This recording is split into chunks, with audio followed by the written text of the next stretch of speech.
बुलंदशहर से breaking news में देखें कुछ खास खबर। दिव्यांग मानवेंद्र सिंह ने क्रैक किया ईएस परीक्षा, 112वीं रैंक हासिल कर जिले का नाम किया रोशन। तभी अपने पैरों पर खड़े होने में भी असमर्थ मानवेंद्र को जज्बे को मिल रहा समाज में सम्मान। राष्ट्र चेतना मंच सहित कई जनप्रतिनिधियों ने घर पहुंचकर किया सम्मानित। शारीरिक रूप से निर्बल मानवेंद्र ने दिमाग से निर्बलता को दी मात। नानी के घर रहकर पाया मुकाम, जी पास कर आईआईटी पटना से बीटेक के दौरान शुरू की थी तैयारी। मानवेंद्र के पिता मनोज कुमार अब इस दुनिया में नहीं है, जबकि मां एक निजी स्कूल में प्रिंसिपल है। मौके पर जानकारी देते हुए रेणु सिंह, मानवेंद्र की मां, हमारे संवाददाता प्रदीप पंडित, बुलंदशहर से।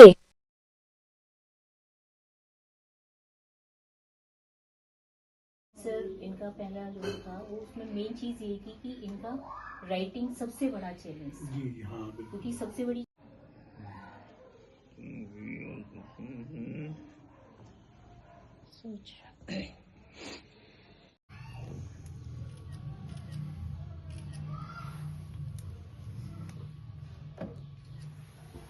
बहुत बढ़िया है। अब एक बार परिवार उसके बाद भी 12th में 88% लाना मायने रखता है। फिर 97 इन फिजिक्स।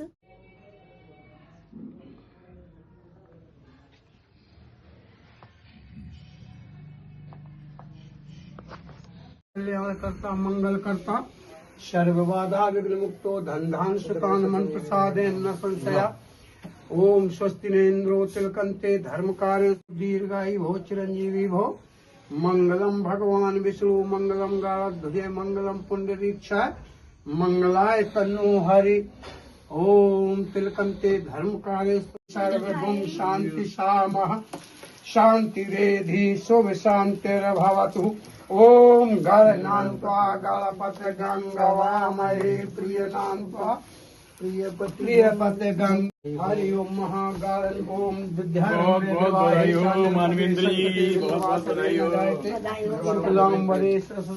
चतुर्भुजम ध्याये वदनम। ओम अग्नो देवता वाशो देवता सूर्यो देवता चंद्रमा देवता आदित्या देवता मारुतो देवता विश्वे नाम देवा। कुछ भी बोलो। Thank you. You being a proud, he is your brother. Yes, I'm so proud of him.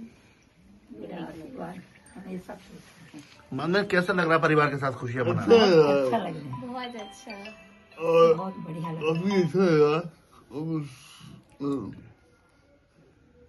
मजा आ रहा है, एंजॉय कर रहे हैं अपनी सफलता का। Yes. क्या नाम है आपका? मेरा नाम सर रेणु सिंह है। मैं saint RJ public school city branch की प्रिंसिपल हूँ। आज आपके बेटे ने आईएएस की परीक्षा पास की है और जबकि ये 50% डिसेबिलिटी भी है, तो किस तरह से आप इस ऊंचाई तक उन्हें पहुंचाया है? सर, सबसे पहली कृपा तो भगवान की है कि जो हमेशा हमारे और इसके साथ में खड़े रहे। दूसरी, हमने इनके लिए देखा कि ये क्या, इनके अंदर क्या खूबी है, कुछ ना कुछ गुण होता है, तो उस गुण को पहचाना। तो ये बहुत इंटेलिजेंट थे, इनका आईक्यू लेवल बहुत हाई था, तो हमने उसी को प्रेज करना शुरू करा। इनका ट्रीटमेंट 6 महीने के थे तब से चलता रहा। जहां जिसने बता दिया, पूजा पाठ, आयुर्वेदिक, फिजियोथेरेपी, अलग अलग तरह की थेरेपी भी हमने कराई। डॉक्टर गंगा दादू से भी इनका ट्रीटमेंट चला, लेकिन शारीरिक रूप से हमें कहीं सफलता नहीं मिली। लेकिन मानसिक रूप पे इनका बहुत अच्छा रहा। ये जहां भी गए, इन्होंने हर जगह पर अपने इंटेलिजेंसी का एक सबूत दिया। चाहे वो 10th की बोर्ड की परीक्षा थी, 12th का रिजल्ट में भी इन्होंने, टॉपर तो नहीं थे, लेकिन इन्होंने हमसे ये कहा, हमने कहा बेटा आप तो बहुत अच्छे हो, तो ये ऐसे कैसे? तो उन्होंने हमसे कहा मम्मा बस 1 महीना वेट करिए आप और उसके बाद देखना। तो हमने क्या कि आप देख लेना, और सर इसने करके दिखाया। 1 महीने बाद इनकी फोटो बहुत बड़ी थी, और जिन बच्चों ने 12th टॉप की थी उनकी फोटो छोटी छोटी थी, क्योंकि इन्होंने जी एडवांस जो है वो क्रैक करा 63 रैंक में ऑल ओवर इंडिया। 2019 में ये करने के बाद में ये आईआईटी चले गए। वहां इन्हें 1 साल प्रिपरेटरी किया गया, क्योंकि वहां इनसे पहले के बैच में ऐसे बच्चे छोड़कर चले गए थे बीच में। तो उन्होंने कहा कि मैम 1 साल हम देखेंगे, अगर आपका बच्चा सरवाइव कर पाता है तो हम आगे उसको बीटेक में डालेंगे। सर इन्होंने उस चीज को भी वहां पर प्रूव किया कि हमारे बिना वहां पर जो बच्चे को हम खाना भी खुद अपने हाथ से देते थे, इसने हमारे बिना वहां पर सब कुछ किया, अपने कपड़े धोना, सारी चीजें, सारी दिनचर्या। 4 किलोमीटर ये पैदल चल के भी गया है अपनी क्लासेस तक हॉस्टल से।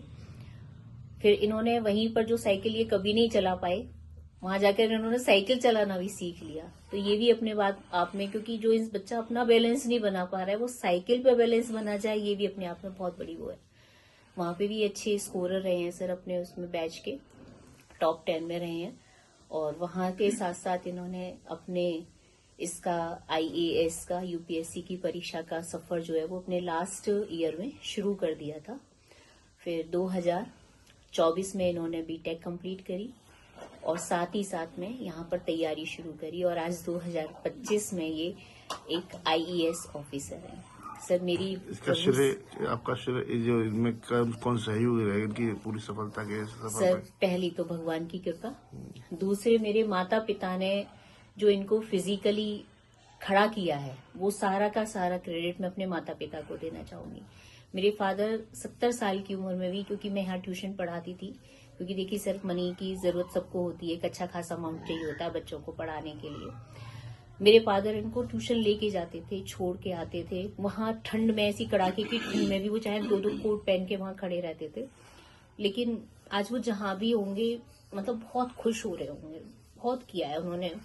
आज मैं अगर प्रिंसिपल हूँ, मेरा बेटा आज यहाँ है, तो सर उसका पूरा का पूरा श्रेय मेरे माता पिता। अगर हम बात करें इस तरह के बच्चे जो होते हैं उनके घर वाले अक्सर हार मान देते हैं, तो उसके लिए क्या मैसेज? नहीं सर, देखिए हमें नहीं पता कि हमारा कौन सा पुराने जन्म का प्रारब्ध है जो इस तरीके से सामने आया है, क्या हुआ है, लेकिन कहते हैं ना कि किसी भी चीज से हार नहीं माननी चाहिए, क्योंकि हार मान के बैठना इंसान का काम नहीं है। हम परमेश्वर की संतानें हैं, भगवान राम और कृष्ण के वंशज हैं, तो उनके जीवन में इतनी इतनी कठिनाइयां आई, उन्होंने हार नहीं मानी, तो हम भी उन्हीं के बच्चे हैं, तो हमारी भी स्ट्रेंथ उतनी है। तो जीवन से डर के सर नैया कभी पार नहीं होती, तो कोशिश करनी पड़ती है, तभी कहीं जाकर वो मिलता है। तो मैं उन सब माता पिता को मेरे हाथ जोड़ के ये विनती है कि अपने बच्चों की डिसेबिलिटी को आप उनकी कमी ना माने, उनकी कमी को उनकी ताकत बनाए, पहचाने वो किस चीज में अच्छा कर सकते हैं और उसे उनमें उनको आगे बढ़ने में उनकी हमेशा मदद करें।